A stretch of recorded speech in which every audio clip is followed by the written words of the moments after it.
안녕하십니까. 오늘 우리 자라박물관에서 지금 시인 낭송회가 있습니다. 가을 초문턱에서 이런 아름다운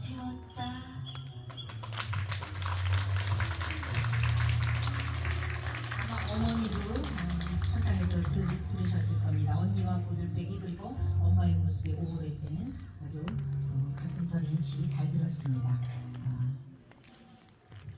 아까 우리 관장님께서 앞으로 노벨문학상 후보자다 하면서 칭찬까지 해주셨는데 우리 박별이 어린이 어디 계십니까? 박별이 어린이 예예. 수입초등학교 3학년 봉선아 반입니다.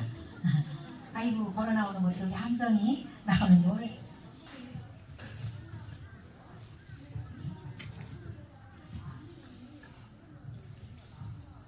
저녁 노을이란 시입니다. 한번 들어보시겠습니다. 음악 주세요.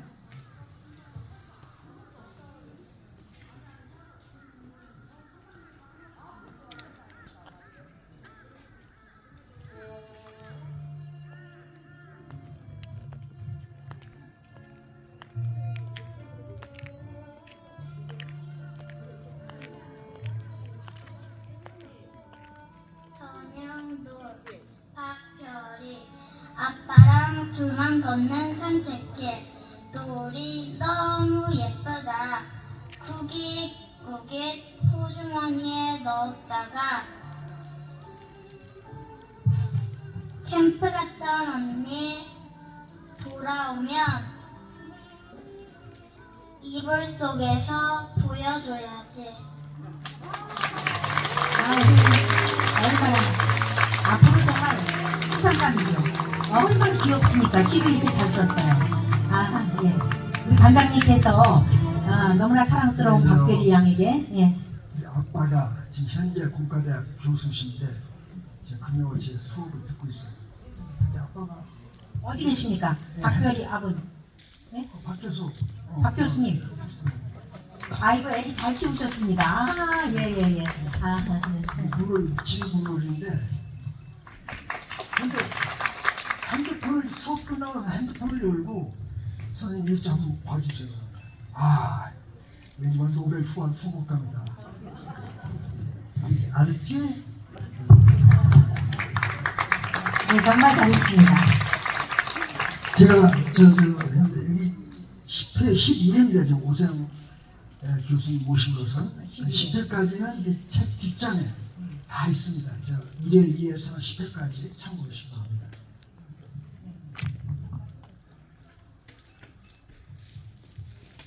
네, 드디어 오늘의 주인공 오세영 교수님을 모시는 시간입니다.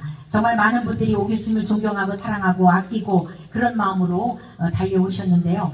오세영 교수님 너무 유명한 분이라 뭐 긴 설명이 필요 없지만 제가 교수님의 프로필을 간단히 소개해드리겠습니다. 1942년 전남 영광 출생이시고요. 장성과 광주, 전주에서 성장하셨습니다. 서울대학교 물리과대학 국문학과를 졸업하셨고 서울대학교 인문대학 교수 역임하셨습니다. 65년에서 68년 박목월 시인에 의해서 현대문학 추천으로 등단하셨습니다. 사랑의 저쪽, 바람의 그림자, 마른 하늘에서 치는 박수소리 등 시집 27권과 시론, 한국현대시 분석적 읽기 등 학술서적 및 산문집 24권이 있으십니다. 만해문학상, 모골문학상, 정지용문학상, 서울시문학상, 고산문학상 등 문학상과 국가로부터 은관문학훈장을 받으셨습니다. 시집 밤하늘의 바둑판 영역본은 미국의 비평지 시카고 리뷰 오브 북스에 의해서 2016년도 전 미국 최고 시집 베스트 포에트리 북스 12권에 선정되셨습니다. 영어, 불어, 독일어, 스페인어, 체코, 러시아어, 중국어, 일본어 등으로 번역된 시집이 있으십니다. 한국시인협회 회장을 지내셨으며 현재 서울대학교 명예교수이시고 대한민국 예술원 회원이십니다. 프로필이 많지만 간단히 말씀을 드렸습니다. 우리 오세영 교수님 나오실 때 뜨거운 사랑의 박수 부탁드립니다.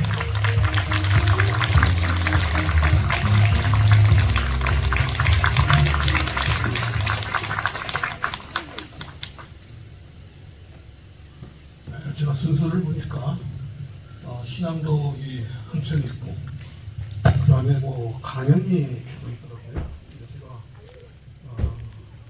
강의를 저지는 아닌 것 같고 교수님 그때 너는 4살 요거 네, 시한편 네, 제가 낭송하고 낭송하면서 말씀해 주십니다. 제가 몇 가지 말씀드리는 것을 꺼내도록 하겠습니다. 인간을 정의할 때 여러 가지 정의가 있습니다. 철학적으로. 그 중에서도 언어를 사용하는 동물이다라고 이야기하는데 간단히 말하면 문화를 갖는 동물이죠. 이 세상 모든 동물 가운데 문화를 가지고 있는 동물은 인간밖에 없어요. 근데 그 문화의 중심이 언어이기 때문에 언어를 사용하는 동물이다. 보통 그렇게 이야기를 하죠. 그런데 제 생각에 그 문화의 핵심은 예술에 있다고 저는 봅니다. 그리고 그 예술의 핵심은 문학에 있고 문학의 핵심은 시에 있다고 봅니다. 시는 문화에 꽂히면서 예술에 꽂히죠. 그런데 또 시는 뭐냐 이런 문제가 있죠. 간단히 말씀드릴 수는 없지만 시라고 하는 것은 결국 아름다움의 문제입니다. 이 아름다움을 추구하는 것이죠. 우리 속담에도 그런 속담이 있지 않습니까? 금강산도 식후경이다 이런 말을 많이 합니다. 인간이 할 짓이 많이 있는데 왜 하필 금강산을 이야기했겠어요? 금강산이 아주 고귀한 금강산을 보는 일은 우리 인간에게 있어서 참 고귀한 일이기 때문에 금강산을 보는 것보다도 먼저 배를 골치 않아야 된다 이렇게 말씀하시는 것이죠. 그러니까 인간은 최소한 먹고 살아야 되지 않겠습니까? 인간도 동물이니까 먹고는 살아야죠. 그러니까 먹고 살고 난 다음에 해결해야 될 문제가 뭐냐? 금강산 보는 일입니다. 금강산이 아름다움이죠. 금강산이 즉시입니다. 그러니까 인간된 도리를 하기 위해서는 우선 먹고 사는 문제가 해결이 돼야 되고 그 다음에는 아름다움을 탐구하고 아름다움을 창조하는 일이 있는데 그 아름다움의 정점에 시가 있는 것이죠. 그래서 소크라테스가 뭐라고 그랬는가 하면 사랑이라고 하는 것이 있는데 인간은 사랑이 아주 중요하죠. 우리 아버지 어머니가 사랑을 해서 제가 세상에 태어난 거 아닙니까? 그러나 또 제가 세상에 태어났다고 어떻게 혼자 살 수 있습니까? 우리 부모님께서 희생과 봉사의 정신으로 맹목적인 사랑을 주셔서 제가 이만큼 컸고 또 크다고 우리 또 혼자 살 수 있습니까? 누군가 사랑하는 사람이 있어야죠. 인간의 한 생각하는 것은 사랑밖에 없어요. 어떤 유행가 가사 있긴 합니다만 진실입니다. 인간의 한 생에 가장 중요한 게 사랑이죠. 사랑이 없으면 내가 세상에 태어날 수도 없고 또 산다고 해도 가치도 없고 그런 거 아니겠어요? 근데 그 소크라테스가 뭐라고 했는가 하면 사랑이라는 게 뭐냐? 그 소크라테스 유명한 향연이라고 하는 책에 나오는 적이죠. 뭐라고 했는가 하면 사랑이라고 하는 건 다른 것이 아니다. 아름다움의 결핍을 충족하기 위한 것이 사랑이다. 간단히 정했어요. 모든 인간은 아름다움을 추구하는데 완벽한 아름다움이 없어요. 그래서 그 모델한 아름다움을 채워서 완벽한 아름다움을 소유하려는 그 갈망, 그게 바로 사랑이다. 그렇게 이야기를 하죠. 그렇지 않습니까? 여러분 누구 사랑할 때 아름다운 사람 사랑하죠. 그렇잖아요. 아름다운 것이 중요하다. 이렇게 말씀드릴 수 있습니다. 그렇죠. 그런데 우리 손자들이 아름다움에 대해서 아주 많은 관심을 가지고 있는 것 같아요. 우리 한국말에 보면 미움이라는 말이 없습니다. 아름다움의 반대말이 없어요. 아름다움은 우리 고유인데 우리 한국어 고유 가운데는 아름다움의 반대말이 없습니다. 아름다움의 반대말이라고 하는 것을 굳이 들라고 할 것 같으면 한자어로 초하다, 초함. 초함이란 말이 있죠. 초함이라고 하는 것은 아름다움의 반대말입니다. 굳이 우리 고유로 이야기할 것 같으면 미움이라는 말이 또 있어요. 그런데 그 미움이라는 것은 사실은 아름다움의 반대말이 아니죠. 미움이라는 것은 증오, 누구를 미워한다. 증오란 말이 원래. 그래서 우리 한국말에는 원래 우리 고유가 우리말이지 않습니까? 우리 한국 고유에는 아름다움의 반대말이 없어요. 그래서 우리 모두 우리 스승님께서는 그 아름다움을 추구하시는 분들이고 이 세상을 아름답게 생각을 하시고 이 세상의 아름다움을 실현하려는 그런 세계관을 가지고 있기 때문에 우리말에는 그렇지 않나 이렇게 저는 생각을 합니다. 저도 수십 년 동안 시를 써왔지만 결국 남는 게 뭐냐 하면 그 아름다움, 사랑 이 두 가지밖에 없는 것 같아요. 그래서 저는 시의 본질이 아름다움과 사랑이다. 뭐 그렇게 이야기를 하고 싶습니다. 오늘 우리 보이는 것도 다 그 아름다움과 사랑 때문에 만난 거 아니겠어요? 또 우리가 누구를 축복할 때 앞으로 좀 잘 살라고 그렇게 이야기하죠. 너 잘 살아라, 잘 되거라. 잘 산다는 게 무슨 말입니까? 돈을 많이 벌라는 뜻입니까? 아니면 잘 살라, 관세를 좀 많이 얻어가지고 관세를 벌고 살라는 겁니까? 그게 아니에요. 잘 살아라, 이 말은 아름답게 살아라 이런 뜻입니다. 아름다움은 적이 없어요. 권력도 적이 있고 또 여러 인생의 이해관계가 얽혀 있지만은 오직 아름다움만큼은 적이 없습니다. 아름다움은 모두가 사랑하는 것이죠. 그래서 아름다움은 사랑을 낳을 수밖에 없다 이렇게 말씀드릴 수 있습니다. 제가 시 한 편을 낭송하고 내려가야 되는데 제 대표작은 아닙니다. 왜 이 시를 골랐는가 하면 시간이 짧아서 제가 제 과거를 이야기하기가 힘들어요. 그래서 이 한 편의 시 속에 제 과거가 다 압축되어 있기 때문에 제가 이 시를 굳이 한 편 골라서 낭독을 할까 하는 것입니다. 보면 첫 페이지에 내 삶이라는 그런 시가 있어요.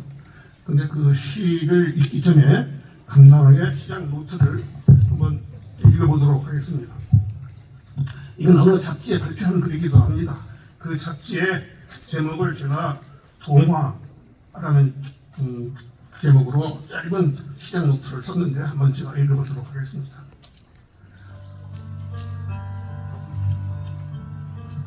스물 2살의 꽃다운 젊은 어머니는 지아비를 이른 후 8달 뒤에 그 소년을 낳았습니다. 전라도의 바다가 가까운 어느 시골 마을이었습니다. 그렇지만 남편 잃은 시가에 성을 붙이지 못했던 그녀는 애비 잃은 그 빚덩이를 품에 안고 그만 친정으로 돌아와 버렸습니다.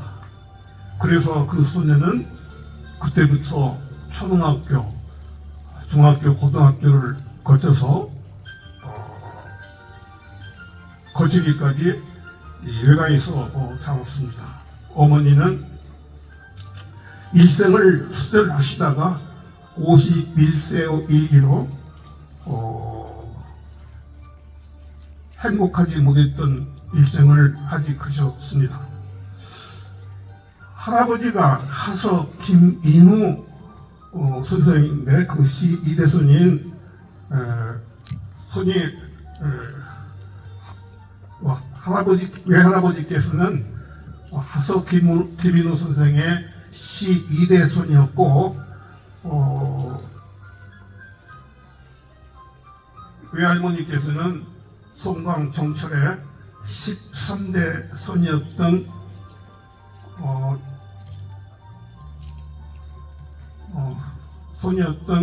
외가는 하서를 배양한 전라도 장성의 피람소원의 옆자락에 있었습니다.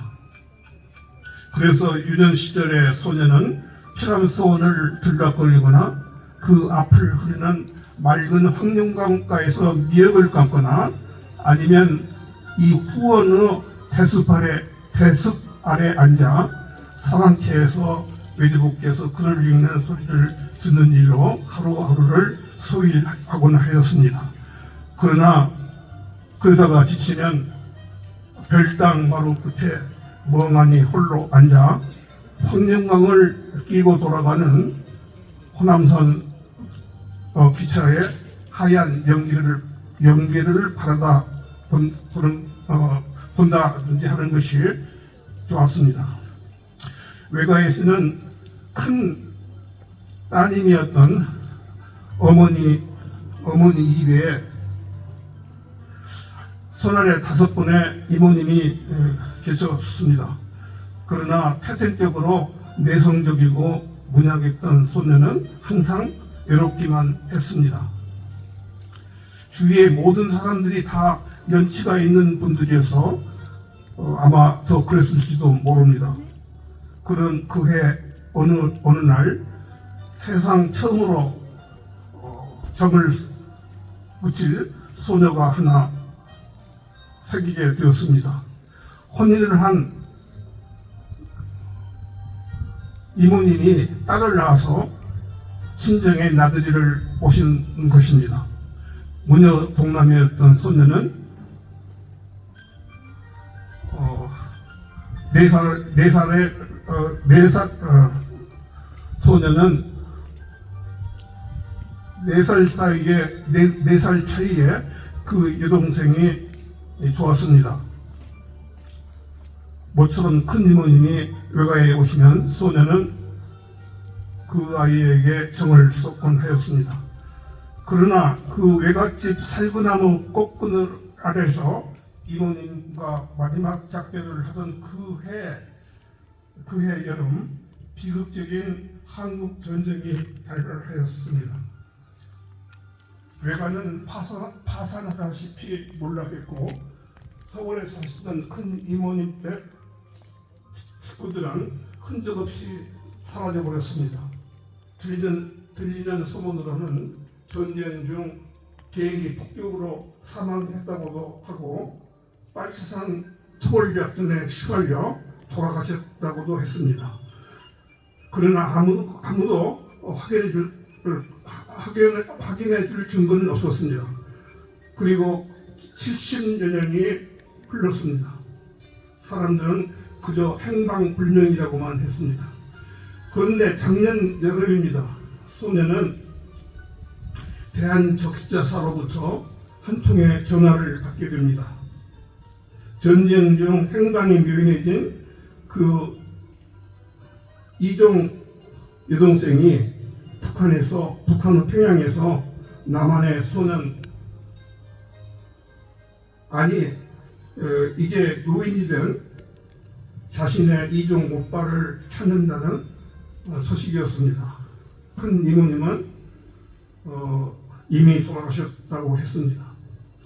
그리하여 작년 그날, 그러니까 2018년 8월 25일 금강산에서 개최된 제21차 남북 이산가족 상봉장에서 76살의 소녀는 72살이 된 소녀를 헤어진 지 70년 만에 해고할 수 있었습니다.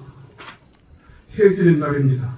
72살인 그 여동생이 울먹이며 말했습니다.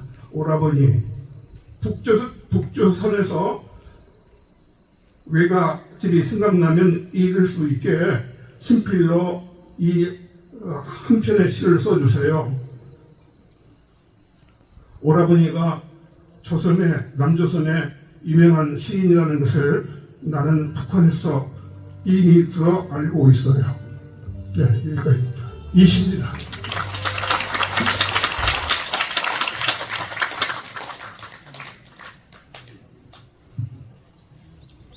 제 눈이 갑자기 나빠져가지고 이게 잘 보이지가 않네요.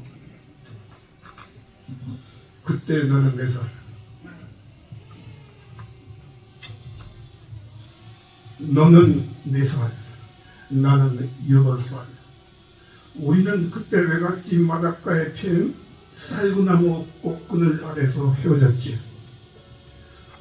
네 자궁처럼 빛나던 눈동자에 어리던 푸른 하늘이 지금도 기억이 선명한데, 네 보름에 감돌던 그 천진스러운 미소가 아직도 기억에 생생한데 이후 우리는 다시 만날 수 없었지. 곧 전쟁이 일어났고 사랑하는 사람들이 죽어나왔고 더 이상 고향에 살 수 없게 된 우리는 어딘가로 뿔뿔이 흩어지게 되었고 생사를 모른 저희처럼 70년을 헤어져 살아야 했구나. 예뻤던 내 동생 종규야, 이제 너는 72, 나는 76. 몸들은 이미 늙었다마는 아직도 너는 네 눈빛에 어리던 푸른 하늘과 네 보름물에 일던 그 귀여운 미소는 여전하구나. 종규야, 내 사랑하는 동생아, 이제 우리는 다시 헤어지지 말자. 그때 그날처럼 아직도 그 자리에 서 있을 우리 외갓집 앞마당에 살구나무 그늘 아래서 다시 만나자. 다시는 그 끔찍한 민족의 시련을 겪어서는 안 된다. 그때 너는 4살, 나는 8살. 고맙습니다. 네, 우리 오세훈 교수님께서